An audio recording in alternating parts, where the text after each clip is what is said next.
विभिन्न माध्यमों के लिए लेखन, जो कि 4 नंबर का एक टॉपिक है। कक्षा 12 हिंदी अनिवार्य में इससे 2-2 नंबर के लघुत्तरात्मक प्रश्न पूछे जाते हैं, जो कि 2-2 नंबर के होंगे और 2 प्रश्न पूछे जाएंगे। ये भी तुमको ध्यान रखना है। इसमें जो मुद्रित माध्यम के जो साधन है उनके बारे में अगर बात करें तो जनसंचार के अनेक माध्यम है, जैसे मुद्रित है तो प्रिंट है, रेडियो है, टेलीविज़न है, इंटरनेट है। तो जनमानस द्वारा प्रयोग में लाए जाने वाले जनसंचार के अनेक माध्यमों में सबसे पहले बात करें मुद्रित, मतलब जो प्रिंट होता है, प्रिंट आप समझते हो, अपने प्रिंट करवाते हैं पेज। रेडियो है, टेलीविज़न है, इंटरनेट है। ये प्रमुख प्रमुख जो 4 प्रकार है। इसमें सबसे पहले नंबर 1 पर आता है जनसंचार के मुद्रित माध्यम, ठीक है ना, मतलब प्रिंट माध्यम। इसमें जनसंचार के आधुनिक माध्यमों में मुद्रित प्रिंट सबसे ज़्यादा पुराना माध्यम है। ये बहुत अच्छा प्रश्न बनता है यहाँ पे, सबसे ज़्यादा पुराना जो माध्यम है जनसंचार का वो कौन सा है, तो मुद्रित माध्यम है, जिसके अंतर्गत समाचार पत्र पत्रिकाएं आती है। मुद्रित माध्यम में क्या आता है, अंतर्गत समाचार पत्र पत्रिकाएं आती है। मुद्रण का प्रारंभ चीन में हुआ, तत्पश्चात जर्मनी के गुटेनबर्ग में छापाखाना की खोज हुई। तो सबसे पहले चीन में हुआ, पूछा जाता है। तत्पश्चात जर्मनी के गुटेनबर्ग में छापाखाना की स्थापना हुई थी। तो पूछा जाएगा कि चीन के बाद में कहाँ पर हुई, तो जर्मनी में। और सबसे पहले कहाँ पर हुआ, तो चीन में। भारत में सन 1956 में गोवा में पहला छापाखाना खोला था। भारत में अगर बात करें तो 1956 1956 में गोवा में पहला छापाखाने की स्थापना हुई थी। इसका प्रयोग मिशनरियों ने भारत में क्या हुआ था, इसका जो प्रयोग हुआ था, इसका प्रयोग किया गया था वो किसके लिए किया गया था, मिशनरी होते हैं, ईसाई धर्म प्रचारक होते हैं, उसे मिशनरी बोलते हैं। उन्होंने क्या किया था, अपने धर्म के प्रचार की पुस्तकें छापी थी इसके अंदर, तो इसके लिए इनका प्रयोग किया था। आज मुद्रण कंप्यूटर की सहायता से होता है। आज अगर हम मुद्रण मतलब प्रिंट की बात करें, जो जो भी होता है वो कंप्यूटर की सहायता से हम प्रिंट करते हैं आज, पहले ऐसा नहीं होता था। जनसंचार मुद्रित माध्यमों की जो खूबियां हैं, जो विशेषताएं हैं, उसकी बात करें तो मुद्रित माध्यमों की खूबियां देखें तो हम पाएंगे कि सभी की अपनी कमियां और विशेषताएं भी है। लिखे हुए शब्द स्थायी होते हैं, ये ध्यान रखना, ये इसकी विशेषता है कि जो जो शब्द लिख दिया गया है वो स्थायी होता है। उसके बाद में इन लिखे हुए शब्दों को हम एक बार ही नहीं अनेक बार पढ़ सकते हैं, ठीक है ना। जो ये सब लिखे हुए हैं इनको हम एक बार नहीं अनेक बार पढ़ सकते हैं, और अपनी रुचि और समय के अनुसार क्या कर सकते हैं, रुचि और समय के अनुसार उस स्तर के शब्दों से परिचित हो सकते हैं, ठीक है। ये भी इसकी विशेषता है। तो इसका अध्ययन, चिंतन, मनन किया जा सकता है। जटिल शब्द आने पर शब्दकोश का प्रयोग भी किया जा सकता है, ठीक है। जो शब्द हमें समझ नहीं आ रहा है उसका शब्दकोश है, डिक्शनरी, उसमें देख के उसके अर्थ को हम समझ सकते हैं। और इसके अतिरिक्त भी खबर को अपनी रुचि के अनुसार पहले तथा बाद में पढ़ा जा सकता है, कि जो लाइन हमें पहले पढ़नी है, मुद्रित है, हमारे पास पेज है, तो हम कोई भी लाइन पहले पढ़ सकते हैं, ठीक है। तो इसके अतिरिक्त भी खबर को अपनी रुचि के अनुसार पहले अथवा बाद में पढ़ा जा सकता है। चाहे तो किसी भी सामग्री को लंबे समय तक सुरक्षित रखा जा सकता है, कि जो लाइन हमें पसंद आ गई है, जो अखबार में कुछ ऐसी ऐसी कुछ अखबार में कुछ ऐसी खबर है जिस जो हमें पसंद आ गई, जिसको हम लंबे समय तक रख सकते हैं, तो उसको हम कैंची से काट कर या फिर किसी प्रकार से उस अखबार को फाइल बना कर रख सकते हैं, तो सुरक्षित रखा जा सकता है उस चीज़ को। उसके बाद हम कमियों की बात करते हैं। इसमें कमियाँ क्या है, तो कमियाँ ये है कि जो मुद्रित माध्यम होता है वो जो अशिक्षित लोग होते हैं उनके लिए अनुपयोगी होता है। और टेलीविज़न तथा रेडियो की भांति मुद्रित माध्यम तुरंत घटी घटना की जानकारी नहीं दे पाता है। जो घटना तुरंत घट गई उसकी जानकारी हमें नहीं मिल पाती है, क्योंकि अगले दिन अखबार छपेगा तो वो जो खबरें घटनाएं होगी वो अगले दिन ही हम देख पाएंगे या पढ़ पाएंगे। समाचार पत्र निश्चित अवधि अर्थात 24 घंटे में एक बार या सप्ताह में एक बार, जो साप्ताहिक होता है, या मासिक माह में एक बार प्रकाशित किया जा सकता है। किसी भी खबर या रिपोर्ट के प्रकाशन के लिए एक डेडलाइन समय सीमा होती है, स्पेस स्थान सीमा भी होती है, जबकि रेडियो, टेलीविज़न, इंटरनेट माध्यम पर ऐसा प्रतिबंध नहीं होता है। लेकिन अखबार में ऐसा प्रतिबंध होता है कि एक समय सीमा होती है जिसके अंदर एक इतनी लाइन ही हम लिख सकते हैं, और महत्व एवं जगह के अनुसार किसी भी खबर को स्थान दिया जा सकता है, ठीक है ना। अगर किसी खबर को स्थान देना है तो फिर उसका उस जगह का महत्व होना चाहिए, वो जगह अच्छी होनी चाहिए, उस अखबार उस खबर के लिए ठीक होनी चाहिए। मुद्रित माध्यम में अशुद्धि होने पर सुधार हेतु अगले अंक की प्रतीक्षा करनी पड़ती है। जैसे हम कोई किताब लेके आए, उसके अंदर अशुद्धियाँ हैं, तो फिर उसी में हम अशुद्धियाँ नहीं निकाल सकते, अगले जो उसका अंक आएगा या जो अखबार है उसमें कुछ कमियाँ हैं, तो अगले अंक में ही उसकी जो कमियाँ हैं वो दूर होगी। तो ये कमियाँ हैं। अन्य माध्यमों में तत्काल सुधार किया जा सकता है। जनसंचार मुद्रित माध्यमों की भाषा शैली कैसी होनी चाहिए उसके बारे में बात करें, तो मुद्रित माध्यम में लेखन के लिए भाषा, व्याकरण शैली, वर्तनी, समय सीमा, आवंटित स्थान, अशुद्धि संशोधन एवं तारतम्यता पर विशेष ध्यान देना जरूरी है। लेखन तथा भाषा शैली पाठक वर्ग को ध्यान में रखकर ही किया जाता है। तो भाषा शैली कैसी होनी चाहिए, जो पाठक वर्ग के ध्यान में रखकर लिखी जाए, ऐसी भाषा शैली का प्रयोग करना चाहिए। रेडियो, रेडियो नंबर 2 पर आता है। पहले हमने पढ़ चुके हैं मुद्रित माध्यम, जो कि सबसे पुराना माध्यम है, ठीक है ना। उसकी कमियां पढ़ चुके हैं, उसकी शैली पढ़ चुके हैं, उसकी जो अच्छाइयाँ हैं वो पढ़ चुके हैं, विशेषताएं पढ़ चुके हैं। अब आगे रेडियो। रेडियो संचार का श्रव्य माध्यम है। श्रव्य का मतलब होता है जिसको हम सुन सकते हैं, केवल वो श्रव्य माध्यम है। तो रेडियो आप सबको पता है, आप सब जानते हैं, बताने की आवश्यकता नहीं है कि रेडियो कैसा माध्यम है। तो अगर एग्जाम पूछा जाए तो कैसा है, तो आप लिख सकते हो श्रव्य। जिसके ध्वनि, शब्द और स्वर ही प्रमुख होते हैं, जिसके ध्वनि होते हैं, जो आवाज़ होती है वो साफ होनी चाहिए, शब्द स्पष्ट होने चाहिए और स्वर भी अच्छे होने चाहिए। रेडियो मूलतः एक रेखीय माध्यम है, ये ध्यान रखना। ये लाइन विशेष है कि रेडियो जो होता है वो एक रेखीय माध्यम होता है। रेडियो जो होता है वो एक रेखीय माध्यम होता है, इसका विशेष ध्यान रखना। आगे अपनी बात करें, रेडियो समाचार की संरचना समाचार पत्रों तथा टीवी की तरह उल्टा पिरामिड शैली पर आधारित होती है, ठीक है ना। जो शैली होती है वो उल्टा पिरामिड शैली पर आधारित होती है, जिसमें अखबार की तरह पीछे लौट कर सुनने की सुविधाएं नहीं होती है। लगभग 90% समाचार या स्टोरीज इस शैली में ही लिखी जाती है। उल्टा पिरामिड शैली क्या होती है उसके बारे में बात कर लेते हैं। पेपर में बहुत अच्छा प्रश्न बनता है उल्टा पिरामिड शैली के बारे में कि उल्टा पिरामिड शैली क्या है, समझाइए। तो उल्टा पिरामिड शैली में समाचार पत्र के सबसे महत्वपूर्ण तथ्य को सर्वप्रथम लिखा जाता है। ध्यान रखना कि जो सबसे मेन लाइन है वो सबसे पहले लिखी जाएगी। उसके बाद घटते हुए महत्वपूर्ण क्रम में दूसरे सब तथ्य तथा सूचनाओं को बताया जाता है। अर्थात कहानी की तरह क्लाइमैक्स अंत में नहीं होता है, वरन क्या होता है, खबर के प्रारंभ में ही क्लाइमैक्स पता चल जाता है कि अगर खबर में क्या है। मतलब हेडिंग पढ़ते ही हमें समझ आ जाता है कि खबर क्या बोलना चाहती है। विस्तार से पढ़ने की आवश्यकता नहीं होती है। इस शैली के अंतर्गत समाचारों को 3 भागों में रखा जाता है, विभाजित किया जाता है। नंबर 1 पर आता है इंट्रो, नंबर 2 पर बॉडी, नंबर 3 पर समापन। इन तीनों को याद रखना, ध्यान रखना, इंट्रो, बॉडी, समापन। इंट्रो में क्या होता है, समाचार का मुख्य भाग होता है। बॉडी में होता है घटते क्रम में खबर को विस्तार से लिखा जाता है, ब्यौरा प्रस्तुत किया जाता है, मतलब पूरी फुल डिटेल जो होती है वो दी जाती है। समाचार में क्या होता है, समापन जो होता है उसमें अधिक महत्वपूर्ण न होने पर अथवा स्पेस न होने पर इसे काट छाँट कर छोटा भी किया जा सकता है। तो जो समापन होता है उसको हम काट छाँट कर क्या करते हैं, छोटा भी कर सकते हैं। रेडियो के लिए समाचार लेखन की जो बुनियादी बातें हैं, जो आवश्यक बातें हैं, वो है कि साफ सुथरी टाइप की हुई कॉपी होनी चाहिए, ट्रिपल स्पेस में टाइप करते हुए, मतलब स्पेस ज़्यादा होना चाहिए, दोनों ओर राशि छोड़े, मतलब पेज के दोनों ओर जगह छोड़नी जरूरी है। एक पंक्ति में 12 से 13 शब्दों से अधिक नहीं होने चाहिए। पंक्ति के अंत में विभाजित शब्दों का प्रयोग नहीं करें, मतलब एक आधा शब्द यहाँ लिख दिया, अगला अगली लाइन में लिख दिया, ऐसा नहीं करें। समाचार कॉपी में जटिल एवं संक्षिप्त आकार का प्रयोग न करें। लंबे अंकों को तथा दिनांक को शब्दों में लिखें। निम्नलिखित क्रमांक, अधो हस्ताक्षरी, किंतु, लेकिन, उपयुक्त, पूर्वक पूर्वक पूर्वक मतलब पहले जो शब्द दिए गए हैं जैसे शब्दों का प्रयोग नहीं करना चाहिए। वर्तनी पर विशेष ध्यान देना चाहिए। समाचार लेखन की भाषा को प्रभावी बनाने के लिए आम बोलचाल की भाषा को ही प्रयोग में लाएं या प्रयोग करें। आम बोलचाल की भाषा है जो हर किसी के समझ में आती है, ऐसी भाषा का ही प्रयोग करें। अगर हम इंग्लिश में बोलने बैठ गए तो फिर किसी का समझ में नहीं आएगा। इसीलिए जिस जगह के लोग हैं जैसी भाषा समझते हैं उसी भाषा में समाचारों को सरल भाषा में कहने का मतलब है कि सरल भाषा में प्रस्तुत किया जाना चाहिए। टेलीविजन नंबर 3 पर आता है, उसकी बात कर लेते हैं। टेलीविजन जनसंचार का दृश्य और श्रव्य दोनों है, क्योंकि इसमें हम देख भी सकते हैं, सुन भी सकते हैं, बताने की आवश्यकता नहीं है क्या होता है दृश्य श्रव्य।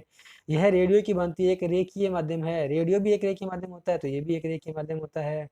टेलीविजन में शब्दों व ध्वनियों की अपेक्षा दृश्यों का महत्व अधिक होता है। इसमें दृश्य शब्दों के अनुरूप उनके सहयोगी के रूप में चलते हैं। इसमें कम से कम शब्दों में अधिक से अधिक खबर बताने की शैली का प्रयोग किया जाता है।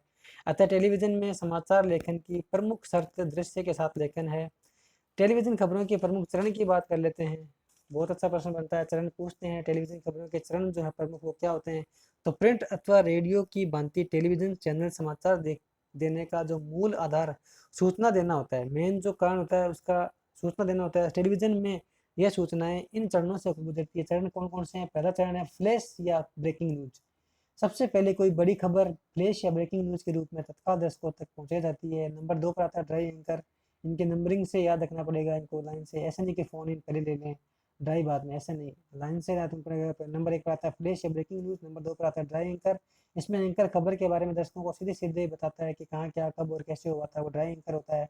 मतलब कोई भी घुमा फिरा के बात नहीं करता है, सीधी सीधी बात बता देता है। फोन इन में क्या होता है, एक व्यक्ति कहीं और होता है जो घटनास्थल पर होता है, एक व्यक्ति टीवी में जिसको देखते हैं एंकर होता है, वो आपस में बातचीत करके हमें बताते हैं, दृश्य दिखाते हैं कि देखो यहाँ पे ये घटना हो रही है, वो फोन इन होता है। इसके बाद खबर का विस्तार होता है और एंकर रिपोर्टर से फोन पर बात करके सूचनाएं दर्शकों तक पहुंचाता है।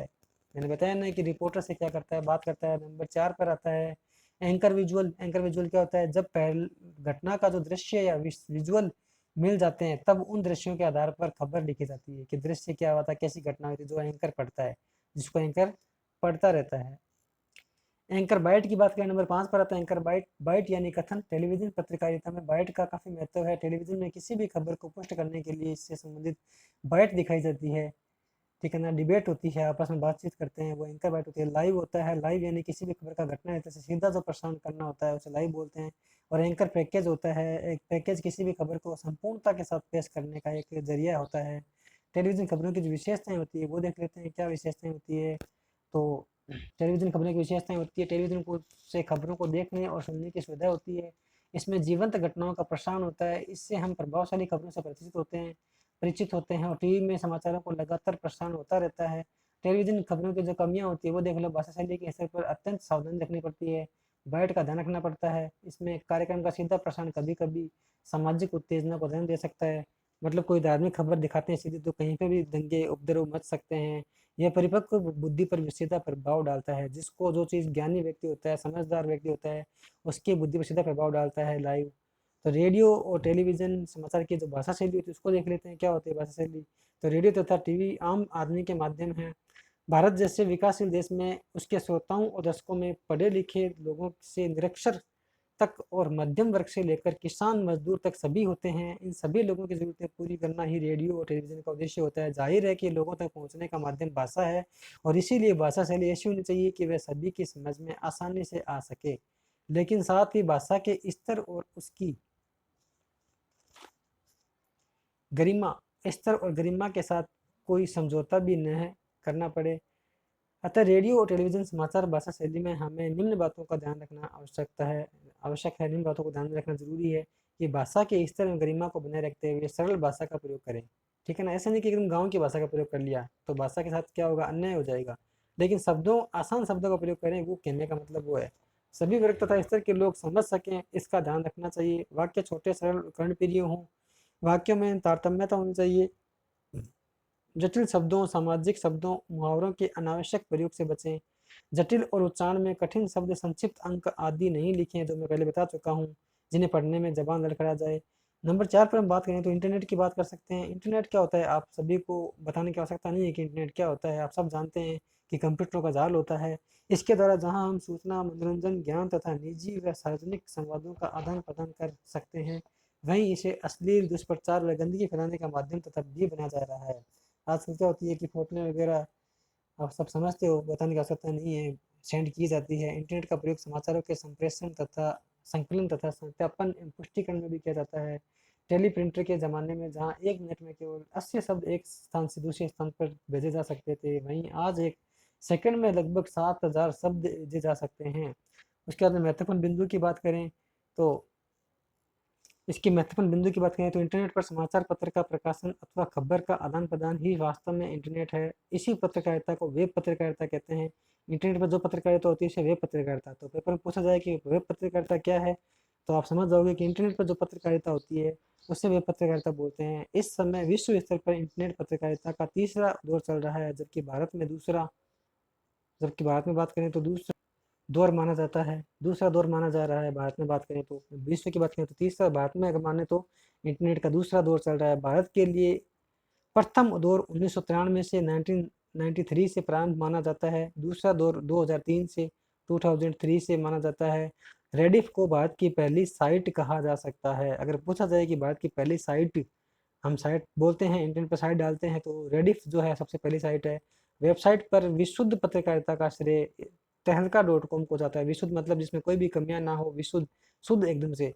हिंदी में नेट पत्रकारिता वेब दुनिया के साथ प्रारंभ हुई है। प्रभा साक्षी नाम से प्रारंभ हुआ अखबार प्रिंट रूप में न होकर केवल इंटरनेट पर उपलब्ध है। ध्यान रखना, यहाँ से प्रश्न बन सकता है कि ऐसा अखबार जो सिर्फ इंटरनेट पर है, जो प्रिंट नहीं है, तो उसका नाम है प्रभा साक्षी। आगे बात करते हैं अपने, तो प्रभा साक्षी के बारे में बात करें तो आज पत्रकारिता के अनुसार श्रेष्ठ साइट BBC है।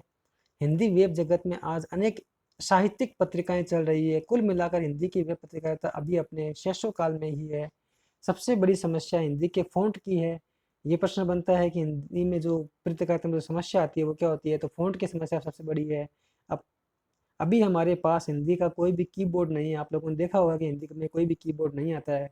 मार्केट में, इंग्लिश में लिखे होते हैं सारे अक्षर। जब तक हिंदी के कीबोर्ड की का मानकीकरण नहीं हो जाता है, मतलब जब तक हिंदी का कीबोर्ड नहीं आ जाता है, तब तक इस समस्या को दूर नहीं किया जा सकता है।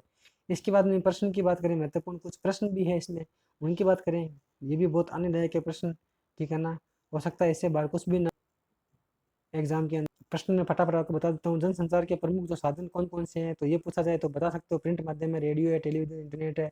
जनसंचार का नंबर 2 प्रश्न आता है, नंबर जनसंचार का सबसे पुराना माध्यम तो प्रिंट माध्यम है। तीसरा प्रश्न है, सर्वप्रथम मुद्रण का प्रारंभ कहाँ हुआ, तो चीन में हुआ।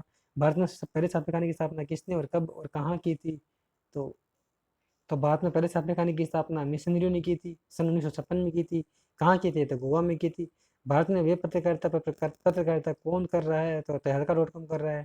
भारत में वेब पत्रकारिता कौन कर रहा है, तो रेडिफ डॉट कॉम, ठीक है ना। और इंडिया इंडिया इन्फोलाइन और शीफी है, ये है।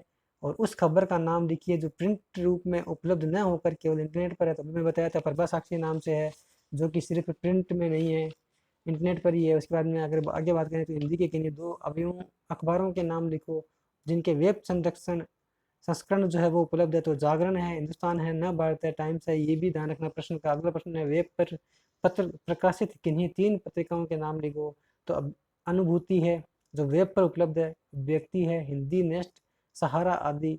रेडियो समाचार में डेड लाइन से क्या तात्पर्य है, बहुत अच्छा प्रश्न बनता है कि डेड लाइन क्या होती है, तो रेडियो समाचार में समय का ध्यान और उसका पालन महत्वपूर्ण है, जो कि उसकी डेड लाइन होती है।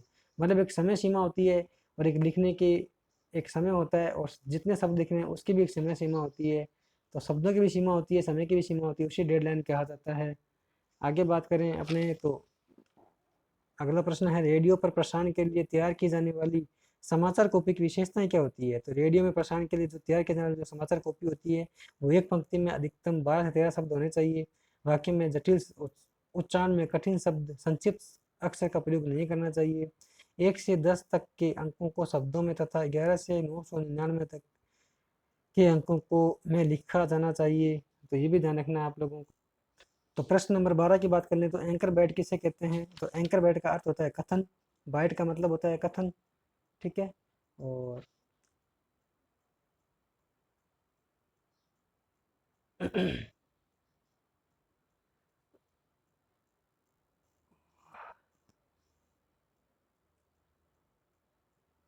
आगे बात करें तो एंकर बैट किसे कहते हैं, तो एंकर बैट का जो अर्थ होता है वो कथन होता है।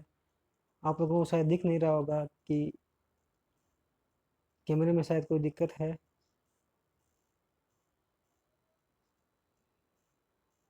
मोबाइल फोन के कैमरे में दिक्कत आ रही है, लग तो ऐसा रहा है, ठीक है। तो अब ठीक है। एंकर बैट का अर्थ और कथन की बात करें तो टेलीविजन में किसी खबर को पुष्ट करने के लिए इससे संबंधित बाइट दिखाई जाती है। किसी घटना के बारे में प्रत्यक्ष दर्शियों या संबंधित व्यक्तियों को कथन दिखाकर और सुनाकर समाचारों को प्रामाणिकता प्रदान करने के लिए इसका प्रयोग किया जाता है। प्रिंट मीडिया के लाभ कौन कौन से हैं, उसकी बात करें तो प्रिंट मीडिया को धीरे धीरे दोबारा या मर्जी के अनुसार पढ़ा जा सकता है। किसी भी पृष्ठ या समाचार को पहले तथा बाद में पढ़ा जा सकता है और इन्हें सुरक्षित रखकर संदर्भ की तरह इस्तेमाल किया जा सकता है। और ब्रेकिंग न्यूज़ का क्या मतलब होता है, ब्रेकिंग न्यूज़ का मतलब होता है, दूसरा नाम फ्लैश बैक भी है इसका, फ्लैश भी है। और इसके अंतर्गत ब्रेकिंग न्यूज़ अत्यंत महत्वपूर्ण या बड़े समाचार को कम से कम शब्दों में दर्शकों तक क्या क्या जाता है, दर्शकों तक पहुंचाया जाता है।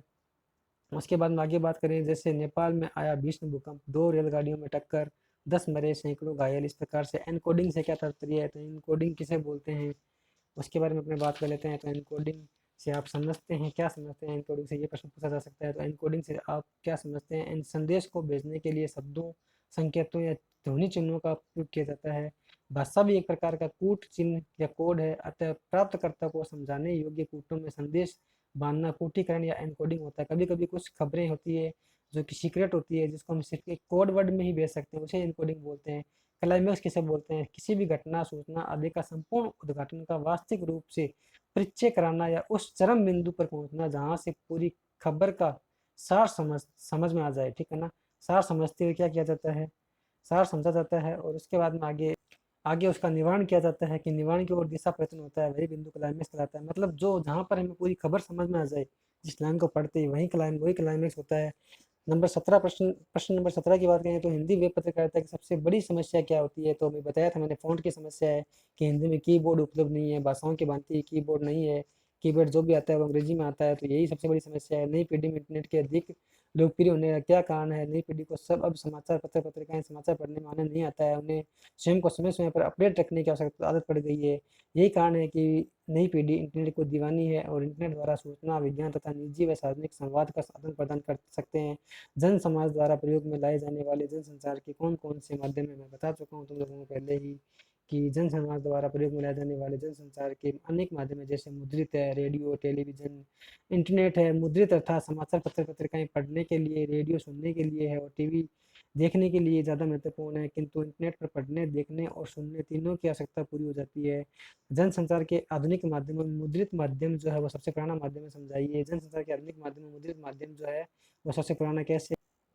वो सबसे पुराना माध्यम है जिसके अंतर्गत समाचार पत्र है, पत्रिकाएं आती है। मुद्रण का प्रारंभ चीन में हुआ था, तत्पश्चात जर्मनी की गुटेनबर्ग में छापाखाने की खोज की थी। भारत में सन 1956 में गोवा में पहला छापाखाना खोला था, जिसका प्रयोग मिशनरियों ने धर्म प्रचार की पुस्तकें छापने के लिए किया था। आज मुद्रण कंप्यूटर की सहायता से होता है। आज जो मुद्रण होता है वो कंप्यूटर की सहायता से होता है, इसलिए सबसे पुराना माध्यम है। जनसंचार के कौन कौन से कार्य हैं समझाइए। तो इसके जो जनसंचार के जो कार्य हैं वो जनसंचार माध्यमों के कई कार्य हैं।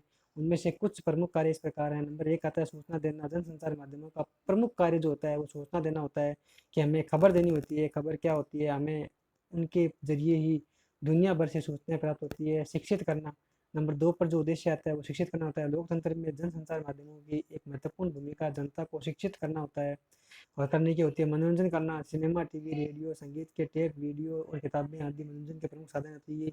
पूछा जाए कि क्या क्या उद्देश्य है? मेन उद्देश्य तो सूचना देना है, दूसरा शिक्षित करना है, तीसरा मनोरंजन करना है। और जनसंचार की सबसे जो मजबूत कड़ी है वो क्या है? जनसंचार की सबसे मजबूत कड़ी है पत्र पत्रिकाएं या प्रिंट मीडिया ही है। हालांकि अपने विशाल दर्शक वर्ग और तीव्रता के कारण रेडियो और टेलीविजन की ताकत ज़्यादा मान जा सकती है, लेकिन वाणी को शब्दों के रूप में रिकॉर्ड करने वाला आरंभिक माध्यम होने की वजह से प्रिंट मीडिया का महत्व हमेशा बना रहेगा। अगला जो प्रश्न है वो है जनसंचार माध्यमों की विशेषता पर प्रकाश डालिए। तो विशेषताएं क्या क्या है वो बताने।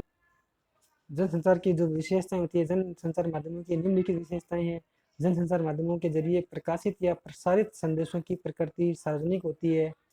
जनसंचार का संचार के अन्य रूपों में एक फर्क यह भी है कि इसमें संचारक और प्राप्तकर्ता के बीच कोई सीधा संबंध नहीं होता है। जनसंचार के लिए एक औपचारिक संगठन की भी जरूरत पड़ती है।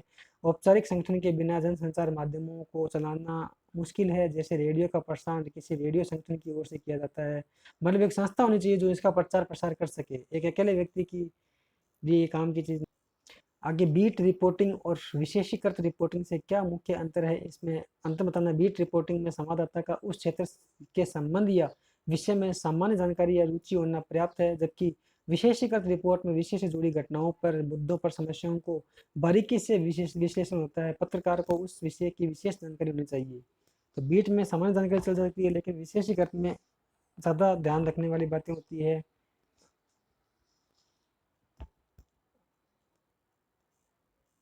आगे अगर बात करें पत्र का क्या दायित्व है, पत्रकार का क्या दायित्व है, ये कितने तरह के होते हैं पत्रकार। तो पत्रकार का दायित्व पाठकों अथवा दर्शकों तक सूचना पहुंचाना, उन्हें जागरूक और शिक्षित करने के साथ साथ उनका मनोरंजन करना है। पत्रकार तीन तरह के होते हैं: पूर्णकालिक पत्रकार, अंशकालिक पत्रकार और फ्रीलांसर पत्रकार।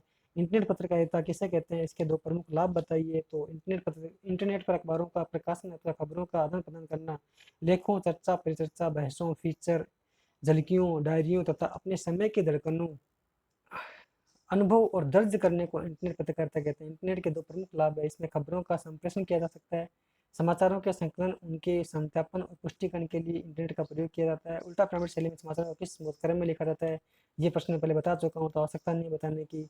उसके बाद आगे बात करें अखबार में समाचार किस शैली में लिखे जाते हैं। अखबारों में प्रकाशित अधिकांश समाचार एक खास शैली में लिखे जाते हैं, जो कि पता है आप लोगों को, उल्टा पिरामिड शैली के अंदर लिखे जाते हैं। सबसे महत्वपूर्ण तथ्य, सूचना, जानकारी को सबसे पहले पैराग्राफ लिखा जाता है, उसके बाद घटते क्रम में पैराग्राफ को लिखा जाता है और अंत में क्या होता है, समापन होता है, जिसको हम काट कर छोटा कर सकते हैं। टेलीविजन का वर्णन करें, टेलीविजन क्या होता है।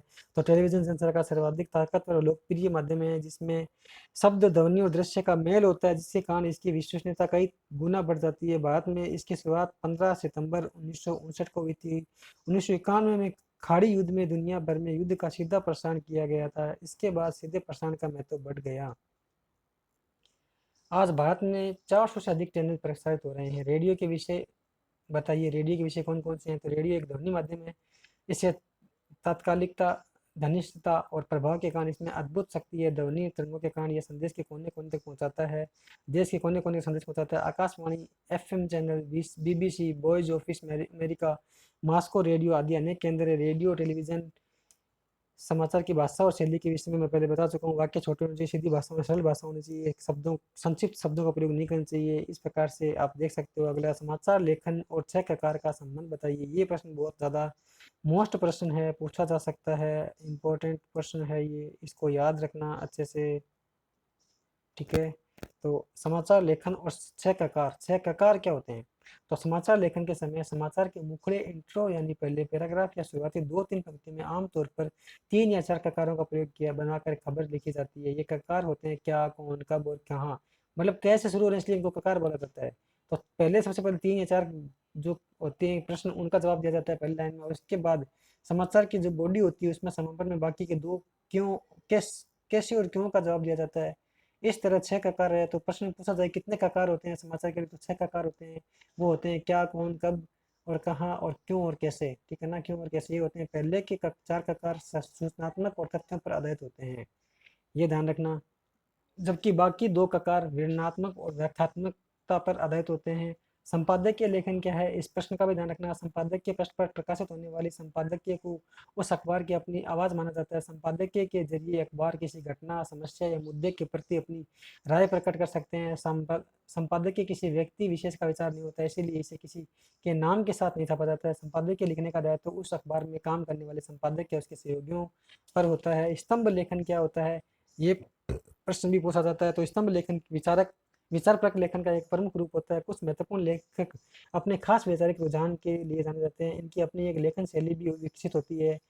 ऐसे लेखकों को लोकप्रियता के देखकर अखबार उन्हें एक नियमित स्तंभ लिखने की जिम्मेदारी देते हैं। स्तंभ का विषय चुनने और उसमें अपने विचार व्यक्त करने की स्तंभ लेखक को पूरी तरह छूट होती है। स्तंभ में लेखक के विचार अभिव्यक्त होते हैं। यही कारण है कि स्तंभ अपने लेखकों के नाम से जाने जाते हैं, पसंद किए जाते हैं। टीवी में ध्वनियों का क्या महत्व होता है, ये आज का अंतिम प्रश्न है। ठीक है, तो टीवी में ध्वनियों का जो महत्व होता है, टीवी में दृश्य और शब्द के अलावा ध्वनियाँ भी होती है। टीवी में दृश्य और शब्द यानी विजुअल और वॉइस ओवर वीडियो के साथ 2 तरह की आवाज़ें होती है। एक तो के कथन तथा बाइट को खबर बनाने के लिए इस्तेमाल किया जाता है, और दूसरी ओर प्राकृतिक आवाज़ें जो दृश्य के साथ-साथ चली आती है, यानी चिड़ियों की आवाज़ है, चिड़िया की आवाज़ है। और वीडियो जब बनाया जाता है तो उसके अंदर क्या होता है कि बाकी साइड में गाड़ी मोटर की आवाज़ें, ये आवाज़ें सारी आती है। फिर गाड़ियों की गुजरने की आवाज़ या फिर किसी कारखाने में किसी मशीन के चलने की आवाज़ होती है, ये ध्वनियाँ होती है। टीवी खबरों के विभिन्न चरण बताए जाते हैं। ठीक है ना, बताइए कौन कौन चरण होते हैं। तो चरण मैं बता चुका हूँ। चरणों में सबसे पहले आता है फ्लैश ब्रेकिंग न्यूज़, फिर ड्राई एंकर, नंबर 2 पर, फिर नंबर 3 पर फोन इन, नंबर 4 पर एंकर विजुअल, नंबर 5 पर एंकर बाइट, और नंबर 6 पर लाइव, और उसके बाद में नंबर 7 पर जो अंतिम है एंकर पैकेज होता है। संपादक का अर्थ बताते हुए उसके सिद्धांत बताइए, ये प्रश्न है। संपादक का जो अर्थ होता है कि सामग्री से उसकी अशुद्धियों को दूर करके उसके पठनीय बनाना। एक संपादक अपनी रिपोर्ट की खबर को ध्यान में से पढ़कर उसकी भाषागत अशुद्धियों को दूर करके प्रकाशन योग्य बनाता है। पत्रकारिता खास बनाए रखने के लिए निम्नलिखित सिद्धांतों का पालन किया जाता है। तथ्यों की शुद्धता होनी चाहिए, वस्तुपरकता होनी चाहिए, निष्पक्षता होनी चाहिए, संतुलन होना चाहिए। और अंतिम प्रश्न है जनसंचार माध्यमों के लाभ बताइए। तो लाभ क्या होते हैं, जानकारी मिल जाती है, सेहत तक की जानकारी मिल जाती है, धर्म से लेकर, और इससे मानव जीवन सरल, समर्थ व सक्रिय होता है। सरकारी कामकाज पर निगरानी बढ़ती है। सूचना और जानकारी के कारण लोकतांत्रिक प्रक्रिया को मजबूती मिलती है। तो आज का वीडियो जो है अपना बहुत ज़्यादा बड़ा हो चुका है, लेकिन एग्ज़ाम पास में है तो क्या एक साथ आपको मैंने वीडियो पूरा बना दिया है, जो कि 4 नंबर के प्रश्न आते हैं। और इसका जो लिंक है, इसकी जो पीडीएफ है आपको टेलीग्राम में मिल जाएगी, और टेलीग्राम का जो लिंक है मैं डिस्क्रिप्शन में डाल दिया है। तो आप लोग इस यहाँ से इस पीडीएफ को डाउनलोड कर सकते हैं, देख सकते हैं और पढ़ सकते हैं। और सभी बच्चों को मेरी तरफ से बेस्ट ऑफ लक। कल का जो अपना एग्ज़ाम है उसको अच्छे से करके आना, ढंग से करके आना, इन प्रश्नों को एक बार देख के जाना। ठीक है, धन्यवाद बच्चों।